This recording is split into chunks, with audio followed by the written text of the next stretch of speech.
नमस्कार, मी शनाया. एका दिवसात 7 खासदार गेले आणि आपचं राज्यसभेतील गणित पूर्णपणे बदललं. पण ही फक्त पक्षांतरांची बंदी नाही. हा आहे कायदा, सत्ता, वेळ आणि रणनीती यांचा खोल गेम. 24 एप्रिल हा दिवस आम आदमी पक्षासाठी मोठा धक्का घेऊन आला. राघव चड्डा, संदीप पाठक, अशोक मित्तल, हरभजन सिंग, रजिंदर गुप्ता, स्वाती मालिवाल आणि विक्रमजीत सहानी या 7 राज्यसभा खासदारांनी एकाच वेळी पक्ष सोडत भाजपमध्ये जाहीर प्रवेश केला. एकाच वेळी 7 खासदार जाणं ही साधी घटना नाही. हा आहे स्पष्ट राजकीय सिग्नल की पक्षाच्या आत मोठी हालचाल सुरू आहे. या घटनेनंतर राज्यसभेत आपचे फक्त 3 खासदार उरले आणि त्यामुळे पक्षाची ताकद ही एका झटक्यात कमी झाली. पण खरी चर्चा माहितीये का इथून सुरू होते की या 7 खासदारांचं पुढं काय होणार. ते अपात्र ठरणार का? पहिल्या नजरेत पाहिलं तर उत्तर सोपं वाटतं. पक्ष सोडला म्हणजे अपात्र. पण भारतीय राजकारणात गोष्टी इतक्या सरळ नसतात. इथे येतो पक्षांतर बंदी कायदा. या कायद्यानुसार जर एखाद्या पक्षाचे 2/3 खासदार एकत्रितपणे दुसऱ्या पक्षात जात असतील तर त्यांना अपात्र ठरवलं जात नाही आणि त्याला बंड न म्हणता विलिनीकरण मानलं जातं. आता या आपच्या बाबतीत बघितलं तर राज्यसभेतील 2/3 पेक्षा जास्त खासदार भाजपमध्ये गेले आहेत. म्हणजेच कायद्यानुसार हे खासदार सुरक्षित राहू शकतात.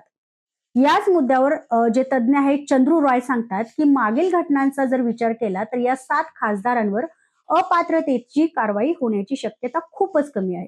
कारण इतिहासात देखील असंच घडलं आहे. जेव्हा व्यंकय्या नायडू राज्यसभेचे सभापती असताना टीडीपीचे खासदार CM रमेश आणि इतरांनी भाजपमध्ये प्रवेश केला होता आणि त्यावेळी देखील 2/3 नियम लागू झाला होता आणि कोणतीही अपात्रता झाली नव्हती. म्हणजेच ज्यांच्याकडे संख्या आहे त्यांच्याकडे सत्ता असते हा नियम इथे देखील लागू होतो. पण इथे अजून एक महत्वाचा मुद्दा आहे. तो म्हणजे की अंतिम निर्णय कोण घेतं. तर अंतिम निर्णय हे राज्यसभेचे सभापती घेतात. सभापती ठरवतात की हे खासदार पात्र आहेत की अपात्र. आता आपकडे अजून एक मोठा पर्याय उरलाय. ते म्हणजे उरलेले खासदार सभापतींकडे याचिका दाखल करू शकतात आणि या 7 खासदारांवर कारवाईची मागणी करू शकतात. पण सभापती त्या याचिकेवर निर्णय घेतील. पण इथे सिस्टीम मधला दुसरा मोठा लूप होल समोर येतो. कारण 10व्या परिशिष्टात कुठं देखील लिहिलं नाही की सभापतींनी किती दिवसात निर्णय घ्यावा.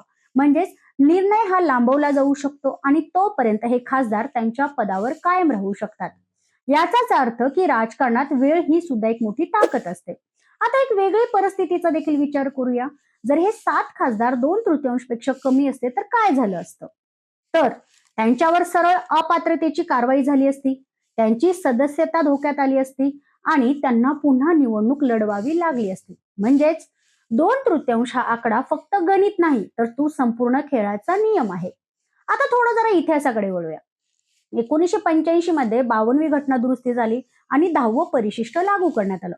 तेव्हा नियम असा होता की 1/3 सदस्यांनी पक्ष सोडला तरी त्यांच्यावर अपात्रतेची कारवाई होणार नव्हती.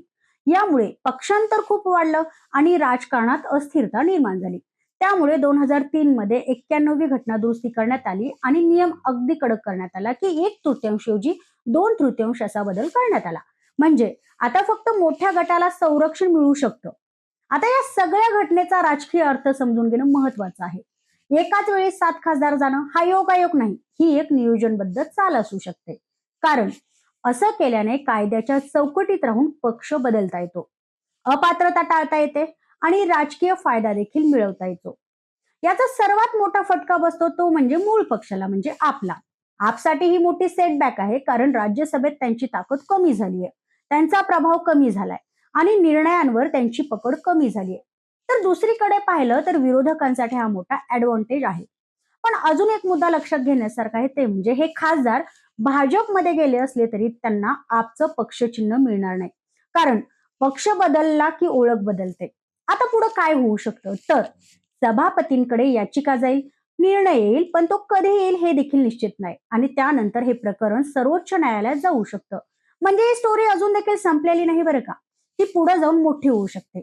शेवटी हा मुद्दा फक्त 7 खासदारांचा नाही तर हा भारतीय राजकारणातील सिस्टीम कशी काम करते याचा आहे. जिथे कायदा आहे पण त्यात लवचिकता आहे, जिथे नियम आहेत पण त्यात रणनीती आहे आणि इथे संख्या, वेळ आणि निर्णय या तिन्ही गोष्टी मिळून अंतिम निकाल ठरवतात. आता तुम्हाला काय वाटतं की हे खरंच बंड आहे की भाजपचा मास्टर स्ट्रोक? कमेंटमध्ये मला नक्की सांगा आणि हा व्हिडिओ आवडल्यास लाईक करा, शेअर करा आणि सबस्क्राईब करायला विसरू नका. धन्यवाद.